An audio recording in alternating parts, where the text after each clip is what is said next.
శ్రీమాత్రే నమః. నా అభిమానులకు యూట్యూబ్ ఛానల్ చూస్తున్న ప్రేక్షకులందరికీ నా నమస్సుమంజలు తెలియజేస్తున్నాను.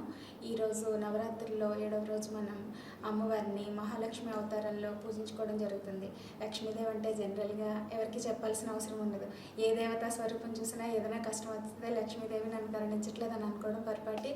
అందరూ కూడా ప్రతి శుక్రవారం జనరల్గా ప్రతి ఇంట్లోని కూడా లక్ష్మీదేవి పూజలు చేయకుండా ఎవరు ఉండరు అని నేను అనుకుంటున్నాను. మహాలక్ష్మీదేవి యాదేవి సర్వభూతేషు లక్ష్మీరూపేణ సంస్థిత నమస్తస్యే నమస్తస్యే నమస్తస్యే నమో నమః అనే మన వేదవాక్యం చండీ సప్తశతిలోని ఆ వాక్యాలు బట్టి ప్రతి ప్రాణిలోని లక్ష్మీ రూపంలో నా తల్లికి నేను నమస్కరిస్తున్నాను. దాని అర్థం అంటే జీవుల్లో లక్ష్మీ స్వరూపాన్ని మనం ఆ అమ్మవారిగా భావించడం జరుగుతుంది. ఆ అమ్మవారి వివిధ రూపాల్లో మనం నవరాత్రిలో పూజించుకోవడంలో ఆంతర్యం ఆ తల్లి యొక్క లక్షణాలన్నీ మనకి అవగతం అవ్వటం కోసం మనం ఈ తల్లిని ఈ విధమైన పూజలు చేస్తూ ఉంటున్నాం. మనం ఈరోజు సాధకులు కాళరాత్రి మాతని ఉపాసన చేస్తూ ఉంటారు. కాళరాత్రి మాత అంటే చూడ్డానికి కొంచెం భయంకరంగా 3 నేత్రాలు కూడా ఆవిడవి గోళాకారంగా ఉండి చూపర్లకు భయం కలిగించేలా ఉంటుంది. కానీ ఆవిడ శుభంకరి అంటారు. అన్ని శుభాలకి మూలం ఆవిడవి సౌమ్య రూపిణి కూడా అని చెప్పచ్చు. సాధకులు ఆవిడని పూజించే భక్తులకి సర్వ శుభాలు కలిగిస్తుంది కాళరాత్రి దేవి అని చెప్పేసి చెప్తారు. కాళరాత్రి ఉపాసన అత్యంత ఫలదాయకం. ఆ తల్లిని పూజించే వారికి ఏ విధమైన భూత ప్రేత పిశాచాలు దరి చేరవని, ఏ విధమైన కష్టము జరగకుండా తల్లి కాపాడుతుందని మన వేదవేత్తల ద్వారా తెలుస్తుంది. జనరల్గా నాకు తెలిసిన విషయాలు మీకు అందరికీ చెప్పడంలో ఆంతర్యం నేను ఏదో పెద్ద పెద్ద బుక్స్ చదివేసో లేదంటే నాకు మొత్తం అన్నీ కాకుండా నా ఇన్ని సంవత్సరాల వయసులో నేను చదివిన కొంచెం బుక్స్లో నాకు తెలిసిన కొన్ని విషయాలు కొంతమందికి తెలియకుండా ఉన్నారనే ఉద్దేశంతో నాకు తెలిసిన విషయాలు మీతో పంచుకోవడం కోసం నాకు తెలిసినవి చెప్తున్నాను. మహాలక్ష్మి అవతారంలో అమ్మవారు మహాలక్ష్మి మహాసరస్వతి త్రిశక్తి స్వరూపిణిగా మనం దుర్గామాతని పూజిస్తాం. అందులో లక్ష్మీ సరస్వతి కాళీ ముగ్గురిని ఉపాసించినప్పుడు మధ్యమ దేవతగా ఈ తల్లిని పూజిస్తాం. మహాలక్ష్మి అమ్మవారు పాల సముద్రంలో పుట్టారు. ఆవిడ ఆ తర్వాత విష్ణువుని వివాహం చేసుకోవడం జరిగింది. ఆవిడ సౌమ్య రూపిణిగా వివిధ అలంకార భూషిత్రాలై చక్కటి ఆభరణాలు, చక్కటి పట్టు వస్త్రాలు, పీతాంబరాలు ధరించి 4 హస్తాల్లో 2 ఆ తల్లి కమలాలని చేత ధరించి 2 వరద అవ్య హస్తాలని మనకు చూపిస్తున్నట్లు నా సౌమ్య రూపం మనందరినీ దీవించాలని, ఆ తల్లి అనుగ్రహం మన అందరి మీద ఉండాలని చెప్పేసి నేను ఆ తల్లిని వేడుకుంటున్నాను. అంతేకాకుండా ఈరోజు సహస్రార చక్రంలోకి సాధకులు ప్రవేశిస్తారు. ఎవరైతే కాళరాత్రి ఉపాసన చేస్తారో ఆ తల్లి అనుగ్రహం వల్ల వారికి ఏ విధమైన కష్ట నష్టాలు జరగవన్నది తెలుస్తుంది మనకి.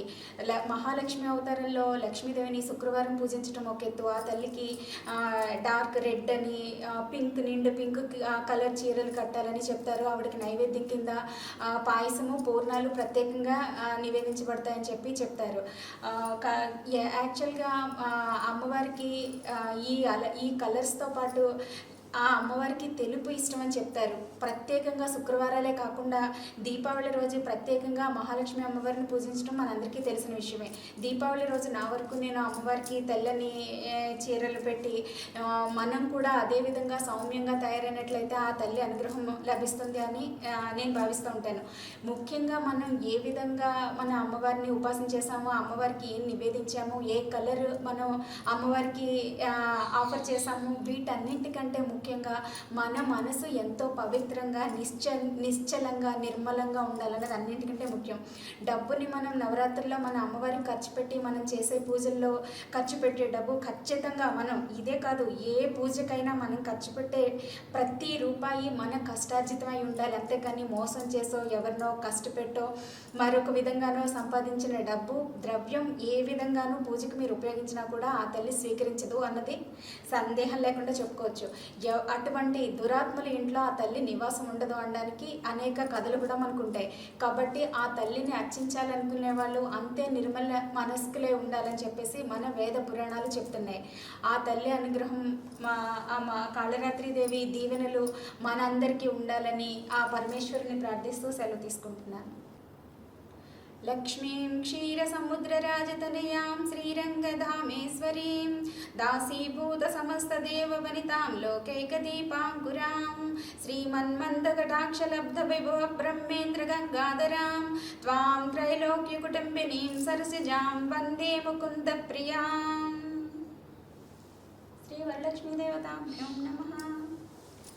వరలక్ష్మి మహాలక్ష్మి తల్లిని మనం అనేక విధాలుగా పూజిస్తాం. లక్ష్మీదేవి అంటే కేవలము సంపద డబ్బు రూపంలోనే కాకుండా అష్టలక్ష్ములు ఆవిడ రూపమే అని చెప్పేసి సాధకులందరూ గమనించి ఆ తల్లిని నవరాత్రుల వేడుకల్లో పూజించడం జరుగుతుంది. అంతేకాకుండా మహాలక్ష్మీదేవి డోలాసురుడు అనే రాక్షసుని సంహరించడం జరిగింది. ఈ శక్తిని మహాలక్ష్మీదేవిని పూజించడం వల్ల ఆ సాధకులకి ఏ విధమైన డబ్బులకి సంబంధించిన ప్రాబ్లమ్స్ రాకుండా ఆ తల్లి పూజిస్తుంది అన్నది మనందరికీ తెలిసిన విషయమే. కాబట్టి ఆ తల్లి అనుగ్రహం మీ అందరిపై ఉండాలని ఆ పరమేశ్వరుని వేడుకుంటూ సెలవు తీసుకుంటున్నాను.